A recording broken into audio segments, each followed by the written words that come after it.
ठरला तर मग या मालिकेच्या पुढील प्रोमोमध्ये आपण पाहणार आहोत की आता नागराज गाडीत बसलेला असतो आणि त्याच्यासोबत असतो तोच हॅकर मुलगा ज्याच्याकडे पियाचा फोन असतो.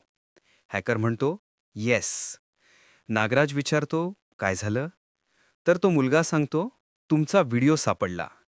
नागराज ताबडतोब म्हणतो, बघू जरा, आणि लगेच कायमचा डिलीट करून टाक. तो हॅकर व्हिडिओ डिलीट करण्याची प्रक्रिया सुरू करतो, पण त्याचवेळी गाडीच्या बाजूने प्रिया येते.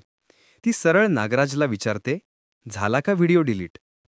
दरम्यान सायली आणि अर्जुन त्यांच्या रूममध्ये बोलत असतात. सायली थोड्या अस्वस्थ सुरात म्हणते, अहो, मला माहीत नाही का, पण मला हे जे आईवडील आहेत ना, त्यांच्याबद्दल काहीही वाटत नाही. आईच्या मायेमध्ये जो ओलावा असतो, ती जिव्हाळा असतो, तो मला अजिबात जाणवत नाही. अगदी अनोळखी वाटतात दोघीही.